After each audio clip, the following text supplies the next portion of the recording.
نحمده ونصلي على رسوله الكريم اما بعد فاعوذ بالله من الشيطان الرجيم بسم الله الرحمن الرحيم إنا نحن نزلنا الذكر وإنا له لحافظون۔ ناظرین، آپ میں سے بعض لوگ جیسا کہ جانتے ہیں کہ سویڈن میں ایک غیر مسلم نے قرآن مجید کی بے حرمتی کرتے ہوئے اسے نظر آتش کر دیا ہے، جس کی بنیادی طور پہ ویڈیو تو بہت زیادہ لوگوں کے درمیان وائرل بھی ہے اور اسکرین کے اوپر آپ اس کا ایک جھلک دیکھ بھی سکتے ہیں۔ اور یہ وہ شخص ہے جس نے قرآن کریم کی بے حرمتی کرتے ہوئے اسے نظر آتش کر دیا ہے۔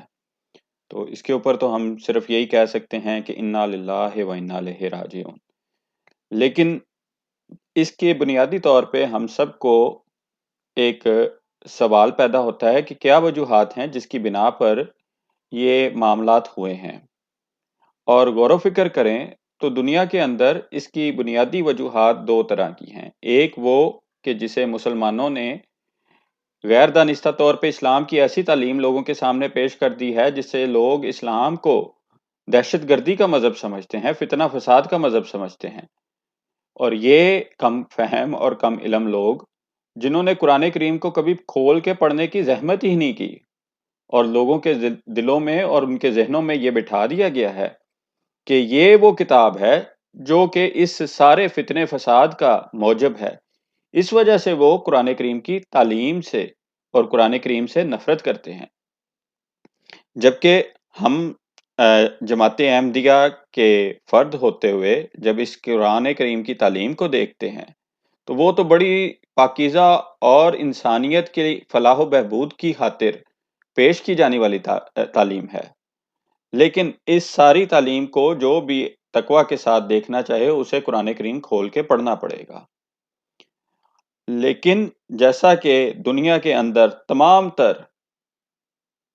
اندر آپ دیکھیں تو اسی تعلیم کو بنیاد بناتے ہوئے، اسی کتاب کو، اسی دین کو بنیاد بناتے ہوئے لوگ فتنہ فساد کرتے ہیں، اور اسلام کے نام پر یہ سارے کے سارے فسادات کیے جاتے ہیں، اور جن کے ساتھ یہ سارے معاملات کیے جاتے ہیں یا جن کے سامنے یہ پیش کیے جاتے ہیں وہ پھر اس تعلیم کو، اس قرآن کریم کی مقدس تعلیم کو اس کا موجب سمجھتے ہیں۔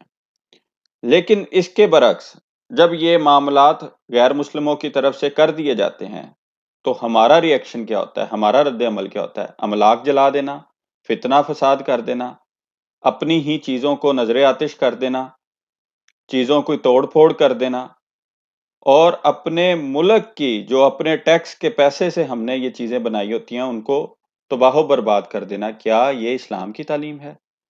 خدا تعالیٰ تو جو قرآن کا بھیجنے والا اس کی حفاظت کا ذمہ خود لیتا ہے اور فرماتا ہے إنا نحن نزلنا الذكر وإنا له لحافظون۔ جیسا کہ آپ نے خود سن بھی لیا، اللہ تعالیٰ اس بات کی ایشورٹی لیتا ہے کہ ہم ہی اس کے بھیجنے والے ہیں اور ہم ہی اس کی حفاظت کرنے والے ہیں، اور اس کی حفاظت کا سب سے بہترین طریقہ یہ ہے کہ قرآن کریم کو خدا تعالیٰ نے یاد کروا دیا ہے، سینوں میں بٹھا دیا ہے، اور مسلمان جو تقوی کے ساتھ چلنے والے ہیں، تقوی کے اوپر قدم مارنے والے ہیں، وہ اس قرآن کریم کی اشاعت کو کرتے ہیں، دنیا کے سامنے اس کی تعلیم کو پیش کرتے ہیں، دنیا کے سامنے اس مقدس نبی کے حیات کے نقشے رکھتے ہیں، ان کے اسوہ کے نقشے رکھتے ہیں، اور اس تعلیم کو دنیا کے کونے کونے تک پھیلانے کے لیے سارے کے سارے معاملات کرتے ہیں، اپنی تمام تر قوتیں صرف کر دیتے ہیں، اور دنیا کے اندر اس تعلیم کو پہنچانے کے لیے امام وقت آ چکا ہے، امام وقت بتا رہا ہے، اور اسی کی امام وقت کی تعلیم کو پیش کرنے کا نتیجہ ہے کہ دنیا کے سربراہ بھی اس کو ماننے پر مجبور ہیں۔ This is the time for all of us to act, and you are showing us the way forward. Facing persecution around the world, it would be easy for Ahmadi Muslims to turn inwards. But you do something incredibly brave instead. When I sat down with His Holiness Hazrat Mirza Masroor Ahmad in Ottawa, he shared his message of peace and justice, of love for all, hatred for none. When our party created the Charter of Rights and Freedoms almost 40 years ago, it was because we knew that those vital rights and freedoms must never be called into question. Well, today, that's something we have to keep defending. So here's my promise to you. Just like you are there for your neighbors, we will be there for you. Whether it's Ruby Sahota joining the groundbreaking for the new mosque in Brampton, or Ikra Khalid working with the Ahmadiyya Muslim Women Association. This team, from Rob Oliphant to Francesco Sorbara to Minister Hussain, is listening to what matters to you. We will always stand with Muslim Canadians and with the Ahmadiyya community. We will always condemn Islamophobia, just like we condemn anti-Semitism and hatred in every form. And we will always speak up for freedom of religion and for human rights here in Canada and around the world. Together, we can continue to make this country as generous, as kind, and as brave as your community. So thank you for everything you do as Ahmadiyya Muslims, but also as Canadians. Merci beaucoup, mes amis. May peace and blessings be upon you. تو ہماری سب کی ذمہ داری یہ بنتی ہے کہ دنیا کے اندر قرآن کریم کی اس مقدس تعلیم کو لوگوں تک پہنچائے، تاکہ لوگ اس تعلیم کو سمجھیں اور اس طرح کے اقدامات سے باز آئیں.